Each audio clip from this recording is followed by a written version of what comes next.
ఎన్నికల సమయంలో చంద్రబాబు ప్రతి విద్యార్థికి ఏడాదికి 15,000 చొప్పున ఇస్తాను అని చెప్పి మోసం చేశారు అంటూ ఫైర్ అయ్యారు విద్యార్థుల తల్లిదండ్రులు. చంద్రబాబు అప్పులు చేస్తున్నారని కానీ ఒక్క సంక్షేమ పథకం అమలు చేయడం లేదు అని ఫైర్ అయ్యారు.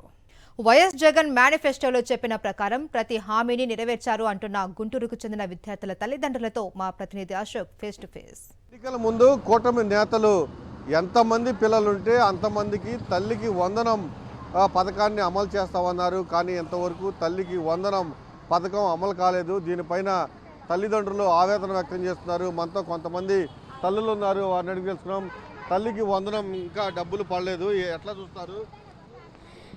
తల్లికి వందనం అన్నారు, సూపర్ 6 అన్నారు. పిల్లలకి ఇంతవరకు స్కూల్ ఫీజులు కాదుగా వందనాలు. ఆ పిల్లలు స్కూల్కి వెళ్ళటానికి కూడా స్కూల్ యూనిఫామ్ కూడా లేదు. కొత్త సంవత్సరం వచ్చింది, ఆ రోజు సూపర్ 6 అని చెప్పారు. సూపర్ 6 అని చెప్పి ఏమన్నారు, ప్రతి ఒక్క పిల్లవాడిని చూపించి నీకు 15,000, నీకు 15,000, నీకు 15,000 అని చెప్పి నీకు కూడా 18,000 ఇస్తామని చెప్పి ప్రతి ఒక్క మహిళల్ని చూపించి చెప్పిన పిల్లల్ని చూపించి చెప్పిన విధానాలు ఉన్నాయి.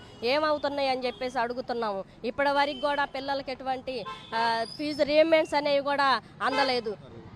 ఇంతకుముందు ప్రైవేట్ స్కూల్లో చేర్పించుకొని అమ్మకు వందనం ప్రోగ్రాం వల్ల వచ్చే డబ్బులు, అమ్మఒడి వల్ల వచ్చే డబ్బులు తీసుకొని కట్టుకొని పిల్లల్ని మంచిగా చదివించుకున్నారు. ఇంకో విషయం, అసలు గవర్నమెంట్ స్కూల్లోకి పంపించారు జగన్మోహన్ రెడ్డి సీఎంగా ఉన్నప్పుడు. ఎందుకంటే అక్కడ ఫుడ్ మధ్యాహ్న భోజనం బాగుంది, మెనూ బాగుంది, రోజుకు ఒక ఐటెం పెట్టారు, పిల్లలు ఆరోగ్యంగా ఉన్నారు. ఏ డబ్బులు పడలేదు. జగనన్న ఉన్నప్పుడు విద్యా దీవెన, వసతి దీవెన అని పిల్లోడికి అలా డబ్బులు పడతా ఉండేవి. కొంచెం అన్న వేస్తే, జగనన్న డబ్బులు వేస్తే మేము కొంచెం వేసుకొని ఆడోకాడ చూసుకొని వేసుకునేవాళ్ళం. ఇప్పుడు అవి కూడా ఏమీ లేవు. మొత్తం మమ్మల్ని కట్టమంటున్నారు, లేకపోతే కాలేజీలు ఎలా పడే అలా మాట్లాడుతున్నారు. పుస్తకాలు అవి కూడా ఏమి బయటకి ఇసిరేసి బయటకు వెళ్ళిపోండి అని చెప్తున్నారు.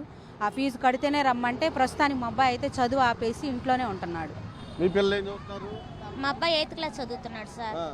తల్లికి వందనం పడిందా? వందనం లాగే ఉంది కానీ ₹1 కూడా పడలేదు సార్. అన్నారు కానీ సూపర్ 6 అన్నారు కానీ ఒక్కడు కూడా నెరవేర్చలే.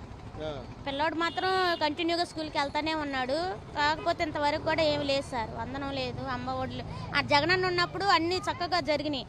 ఇప్పుడు వాడు అక్కడ అన్నం తినమన్నా కూడా నేను తినను, నాకు బాగోట్లేదు అని చెప్పి ఇంటి నుండే క్యారేజీ తీసుకొని వెళ్తున్నాడు. అన్నం కూడా బాగోట్లేదు, అసలు ఏం బాగోట్లేదు. డబ్బులు పడలేదు కదా, ఎలా అంటే ఇంకా వాళ్ళు మరి అప్పులు చేశారు, అన్నీ చేశారు కానీ మరి ఇవ్వాలి కదా, నెరవేర్చిని ఇవ్వాలి కదా. అప్పులు చేసి అలా కూర్చున్నారు. మరి ఆ అప్పులు ఎవరి కోసం చేశారు? హామీల కోసమే, హామీలు నెరవేర్చడానికేగా చేసింది. మరి హామీని నెరవేర్చాలి కదా, ఒక హామీ కూడా పూర్తిగా తల్లులు అయితే ఒకటే చెప్తున్నారు, ఎన్నికల సమయంలో మాకు హామీ ఇచ్చారు, హామీ ఇచ్చి ఎంతమంది పిల్లలుంటే అంతమందికి తల్లికి వందనం కార్యక్రమాన్ని అమలు చేస్తాం, పథకాన్ని అమలు చేస్తాం అని చెప్పి తీరా ఓట్లు వేయించుకుని గద్దెనెక్కిన తర్వాత ఇప్పుడు కూటమి నేతలు చంద్రబాబుతో సహా అందరూ మోసం చేశారని కూడా తల్లులు ఆగ్రహం వ్యక్తం చేస్తున్నారు. కెమెరామెన్ భాషతో అశోక్, సాక్షి టీవీ, గుంటూరు.